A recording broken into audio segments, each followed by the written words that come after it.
Hai hai hai. Selamat datang kembali di channel Min Donghua.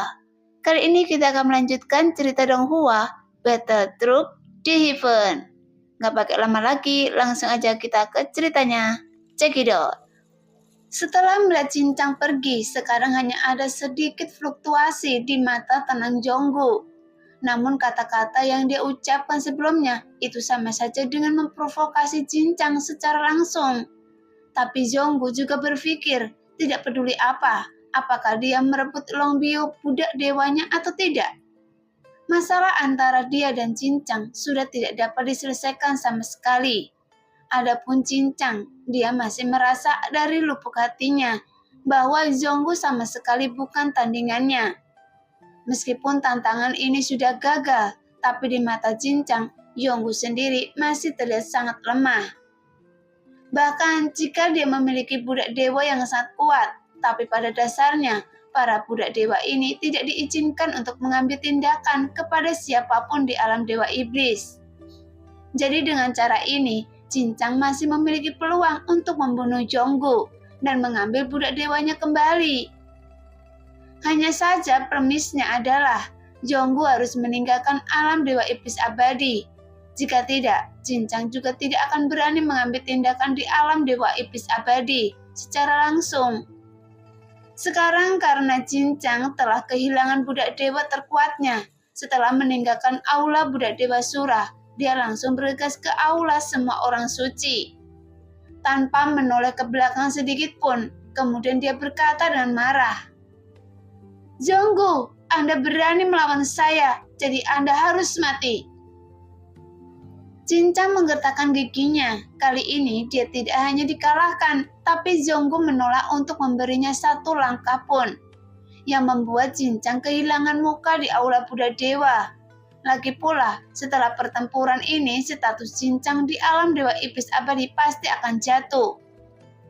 Jelas, dalam tantangan antara Cincang dan Jonggu akhirnya berakhir, namun tidak ada seorang pun yang menyangka bahwa pada hasil akhirnya, budak dewa langkah ke-9 Cincang akan mati dengan begitu tragis. Jadi saat Jonggu berdiri, dia sudah menerima banyak tatapan penuh hormat. Bahkan sama seperti sebelumnya saat mereka melihat Cincang. Apalagi saat melihat Xiaoyan, mata semua orang bahkan lebih terkejut lagi. Meskipun Xiaoyan hanyalah seorang budak para dewa, namun karena kekuatannya sangat kuat, semua orang masih menunjukkan rasa hormat kepadanya. Setelah Xiaoyan bermeditasi untuk beberapa lama, sebagian besar luka-luka di tubuhnya dapat dipulihkan, sehingga dia mampu berdiri untuk berjalan, mengikuti Jonggu ke belakang aula budak dewa Surah untuk menerima hadiah poin kontribusi, karena Jonggu memenangkan tantangan aula budak dewa Surah. Jonggu Doshi, kali ini Anda telah memenangkan tantangan dan menerima total 50.000 poin kontribusi. Seorang wanita berkata dengan hormat. Mendengar itu, Jonggu mengangguk sedikit, karena hanya dalam tantangan seperti itu, dia dapat mendapatkan nilai poin kontribusi sebesar itu. Segera, Jonggu menyerahkan tanda perintah Doshi kepada wanita itu. Sekarang tidak ada satu poin kontribusi pun yang tersisa di dalam tanda perintah Jonggu Doshi, karena poin kontribusinya yang tersisa setelah ditukarkan, seperti yang dikatakan Xiaoyan. Semuanya dipertaruhkan pada dirinya sendiri. Selain hadiah poin kontribusi sebesar 50.000 ini, Jonggu Doshi juga bertaruh pada diri Anda sendiri sebesar 20.000 poin kontribusi. Jika dihitung berdasarkan dari peluang akhir, Jonggu Doshi dapat menerima 300.000 poin kontribusi. Jadi ada total 350.000 poin kontribusi diberikan kepada Jonggu Doshi. Wanita itu berkata perlahan saat dia berbicara. Mata wanita itu juga bersinar terang. Selamat kepada Jonggu Doshi. Sudah lama sekali tidak ada tantangan dan peluang seperti itu di istana budak dewa Surah. Wanita itu berkata dengan penuh semangat. Mendengar itu, Jonggu tersenyum dan mengangguk sedikit. Kemudian dia mengambil tanda perintah Doshi di tangannya. Namun, meskipun dia terlihat tenang saat ini, Tapi saat dia melihat poin kontribusi di tangan perintah Doshi senilai 350.000, hatinya sudah mendidih. Tak lama kemudian Zhonggu berjalan ke depan dan diikuti Xiaoyan, Jin Doming, dan Long Bio dari belakangnya. Jelas Zhonggu berencana meninggalkan aula budak Dewa Sura sekarang, namun tepat ketika mereka baru saja meninggalkan aula utama karena istana budak Dewa Sura dibangun di udara di pulau terapung. Tiba-tiba ada sebuah bayangan indah yang sepertinya sudah lama menunggu kemunculannya. Tapi adanya bayangan indah ini membuat hati Zhonggu menegang. Pada saat yang sama, Xiaoyan melihat sosok cantik di depannya, dan Xiaoyan pun merasakan keanehan dari wanita cantik ini, karena dia tidak bisa merasakan aura kekuatan wanita cantik ini. Jadi hanya ada satu kemungkinan dalam situasi ini, bahwa kekuatan wanita ini jauh melebihi miliknya sendiri. Bagaimanapun dengan kekuatan Xiaoyan saat ini, selama itu makhluk keabadian kaisar, tidak sulit untuk melihatnya. Bahkan pada langkah ke-9, namun meskipun tidak mungkin untuk merasakannya secara akurat, tapi Xiaoyan pasti bisa merasakan nafasnya. Hanya saja aura yang dipancarkan sosok cantik ini saat ini sangat samar-samar, karena auranya hampir sepenuhnya tersembunyi. Nona Yuyan? Zhonggu menangkupkan tinjunya dengan hormat. Jelas, sebelumnya Zhonggu berencana untuk menghindarinya, dan dia keluar dari aula utama budak Dewa Sura. Tidak ada seorang pun di sekitarnya. Namun tiba-tiba Yuyan muncul di sampingnya. Lagi pula selama tantangan berlangsung, dia ada di samping Zhonggu. Jadi Yuyan pasti menunggunya. Saat dia muncul di sini pada saat ini, Zhonggu menekan kepanikan di wajahnya. Namun dia tidak bisa menahan diri karena detak jantungnya yang semakin cepat. Bagaimanapun dia sangat khawatir jika identitas Xiaoyan akan terungkap di depannya. Lagi pula dia tidak semudah itu dibodohi oleh para penganut Doshi. Selamat kepada Zhonggu Doshi. Tanpa diduga, Anda dapat mengalahkan cincang Doshi, kata Yuyan sambil tersenyum. Jelas keberadaan Yuyan sebenarnya memiliki reputasi yang cukup bagus di alam Dewa Iblis Abadi, dan dialah yang paling perhatian di antara para tuan. Nona Yuyan, sepertinya kali ini saya hanya beruntung. Zhonggu segera menjawab dan berusaha menutupi kepanikan di hatinya dengan senyuman. Omong-omong, saya juga penasaran karena saya juga memperhatikannya. Di antara budak dewa yang ditangkap, keberadaan budak dewa yang memiliki kekuatan tubuh abadi, saya tidak pernah mengetahui keberadaannya. Jadi sepertinya keberuntungan Zhonggu Doshi terlalu bagus.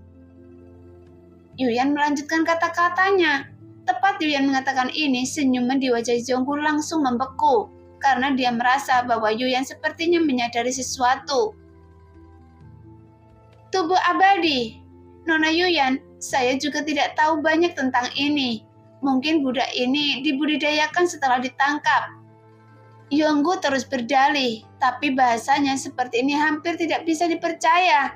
Dan jika Yuyan sudah melihat sesuatu, tidak peduli bagaimana Zhonggu mencoba berdalih, itu sebenarnya tidak masuk akal. Yuyan memalingkan wajahnya dari Zhonggu, kemudian tatapannya beralih ke arah Xiaoyan. Meskipun dia hanya melakukan sedikit kontak dengan mata Xiaoyan, tapi saat Yuyan memandang Xiaoyan, dia benar-benar tersenyum. Setelah beberapa saat, tatapan Yuyan menjauh dan menatap Zhonggu lagi dan berkata, "Benarkah? Zhonggu Doshi, Anda memang cukup beruntung. Saya juga mendengar bahwa Zhonggu Doshi menukar token kuno Dewa Iblis di Aula Orang Suci. Kali ini saya di sini untuk menyampaikan perintah dari Yang Mulia. Bagi mereka yang menebus token kuno Dewa Iblis Abadi, semuanya akan pergi ke gerbang kuno." Setelah Yuyan menyampaikan perintah, dia tidak lagi banyak bicara.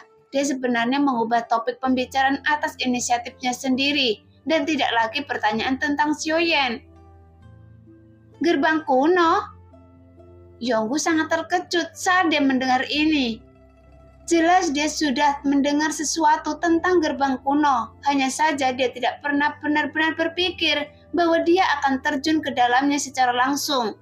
karena dengan kekuatannya sekarang, setelah masuk, dia pasti akan menjadi umpan meriam.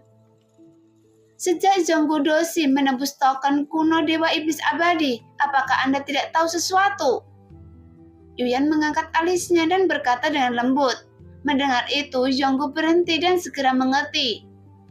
Saya tahu, hanya saja saya tidak menyangka bahwa Yang Mulia akan membuat pengaturan seperti itu. Tapi saya juga siap kapan saja.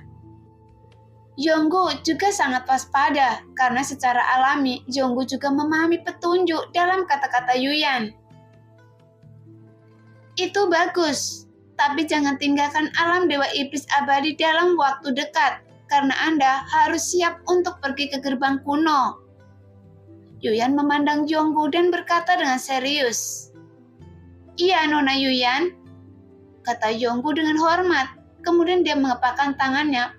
Mendengar itu, Yuyan mengangguk dan tidak banyak bicara lagi. Tapi kemudian Yuyan berjalan melewati Zhonggu ke arah Xiaoyan, yang membuat Zhonggu yang awalnya sudah tenang menjadi gugup lagi. Setelah Yuyan berjalan ke arah sisi Xiaoyan, tatapan mata indahnya langsung tertuju pada Xiaoyan. Kemudian dia berkata perlahan, Anda adalah budak dewa yang sangat kuat, menarik. Tepat ketika kata-kata itu keluar, tiba-tiba jantung Zhonggu seolah-olah naik ke tenggorokannya. Pada saat ini, dia sangat gugup sehingga keringat dingin semakin mengucur di dahinya. Bagaimanapun, dia tidak tahu sebenarnya apa rencana Yuyan. Hanya saja Xiaoyan masih terlihat sangat tenang, dan dia hanya menundukkan kepalanya. Bahkan dia tidak melihat ke arah Yuyan. Setelah beberapa saat, Yuyan segera tersenyum dan melambaikan tangannya dan terus berjalan ke depan. Setelah dia selesai berbicara, kemudian menghilang. Tepat ketika Xiaoyan melihat Yuyan pergi, mata Xiaoyan menunjukkan kilau yang tidak terdeteksi. Apakah dia ada di aula budak dewa selama pertempuran tadi? Setelah Yuyan pergi, Xiaoyan baru saja bertanya pada Zhonggu. Nah, demikianlah cerita hari ini. Terima kasih yang sudah menonton video Min sampai selesai. Sampai jumpa di video selanjutnya. Bye-bye.